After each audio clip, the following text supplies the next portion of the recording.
Hey, Dan, it turns out that home buyers aren't the only ones confident. That's weird because home builder confidence soars. Whoa. Sometimes I think we're just giving Matt like some just quick like 10-second chops. By the way, if you don't follow us over on the YouTubes, you can watch us there live right now. You can watch us there live and comment. It'll come through. And you can go see our weekly chops. We throw up 4 or 5 a week where it's just little small segments of the show. Yep. We take every story that we do and we chop it up and then we release that separately. So if you're just looking for that segment or you want to share just that segment, it's really great shareable content. You can do that. Yeah. And the last couple of times we've reported on the home builder confidence, it's already been at historic highs and it went even higher. So the nation's home builders have never been this happy. In November, builder confidence in the construction market for single-family homes, remember, single-family homes, soared to 90, which is its third record high is in many months. So it's essentially off the chart at this point, So remember that anything above 50 is considered positive. And when we first started the show, I remember we always would say it's anything above 50, and because it was getting down to like 59 and 62 and 71. Now it's at 90. So they're very confident. And by the way, that is averages. So it's based on buyer traffic, then orders, actually how much property they're getting. And then what are supplies doing? So that's their overall confidence. And buyer traffic is up. It's in the 77% range. So buyer traffic is even up. So people are feeling more comfortable with going and looking at this new construction as well. So last November, the index stood at 71% or 71, and the start of the Rona in April, builder confidence plummeted to 30. So it's up 60 points in the last 7 months. Wow. The nation's I didn't mean to do that, by the way. Wow. Wait, do the glasses thing. Yeah. Wow.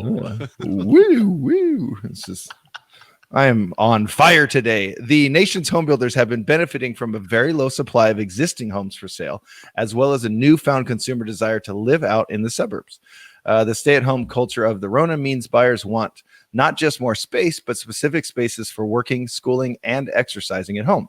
They also want more outdoor space. The unexpected surge in demand caught builders off guard early on, and now they are dealing with the supply chain issues that are increasing costs. So I wanted to make this note. We're talking about an election pause, but the NAHB, that's the National Association of Home Builders, where this index comes from, they did note that 69% of the responses for November survey were received before the election for president was called by the media on November 7th. So the election results, therefore, and their impact on builder sentiment will be reflected more fully in December's HMI report. So next month when we run this, we'll see how it's changed, if they're still at 90 and still what's going on. Well, I'm sure by then a lot of it may have something to do with kind of where we are in the election process. Yeah. What I'm saying is how they frame those questions. It's going to be very different. Christina Smallhorn says no one should be awake at 4:30, Dan. It's not human. I was awake at 4:30 this morning too, though. Right. But my 4:30 is 2 hours earlier than Dan's 4:30. Jeremy says, I've got 2 new construction deals under contract right now. Been screaming at builders for 2 years to start. Yeah, we have 2. We've all seen since the fall of 2016 in our market, we've all seen the inventory start to become short. We've all been telling builders, you got to build, you got to build, you got to build. And just a lot of them did not build fast enough or near enough. And now we find ourselves in a very constrained supply situation. Yeah. And by the way, Christina has a great question. Christina M. Smallhorn, who's got a fantastic YouTube, by the way. You're going to check out her YouTube channel. She says, why is it that some say, quote, never buy a home during an election year, unquote? Why? It's bizarre to me. Well, I've heard some people say that, but I don't know why.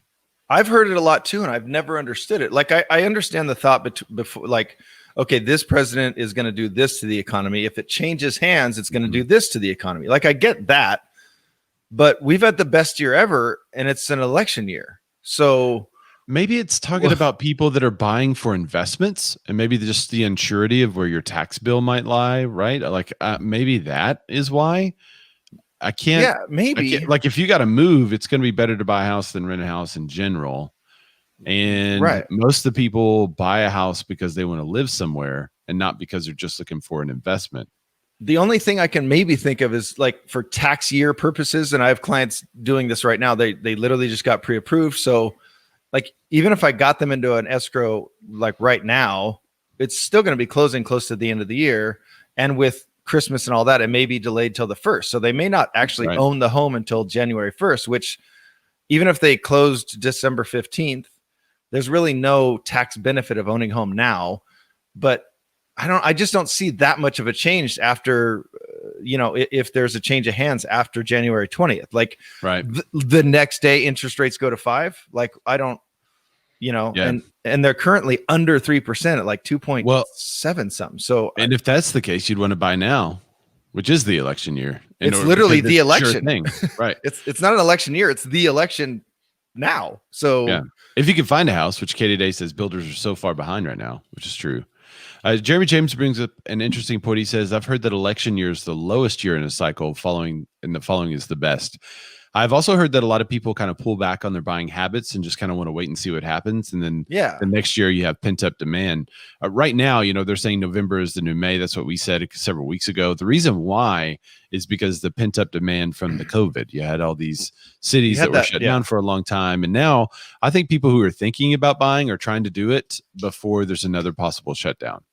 Instead, there are some states all around the country that are already starting to shut down. So I think people are kind of rushing to get situated because they want to get out of the situation they were in March and April. They want a new house. They want to be in that new house before the holidays and before they get shut down again in February. Yeah, and I reported, by the way, we do have a Be More Contributors page, and we have a little, so if you're not a member there, go over and throw over an invite, and we'll see if we let you through. We've let everyone through except for ISIS and Russian operatives. And we had like a weird hacker one a couple weeks ago that we said no to. I'm all, nah, that's weird.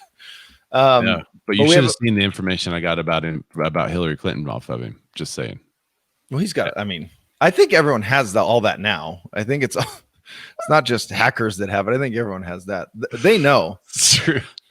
And Epstein, no, I'm just kidding. But I reported on there that I just had a recent flood of new buyers come in that are ready. Because we as agents, if you're doing your job, you're kind of prospecting and looking for new clients all the time. But those ones that are like ready, those I had like 3 or 4 of them pop up real quick in the last week. So that's literally during the election. So it's this year is an anomaly in a lot of ways, but it's still an election year. So I think we've officially debunked that phrase. Yeah. So stop saying it, realtors. I don't think it's realtors that are saying it. I think it's people like Susie Orman. Anyway,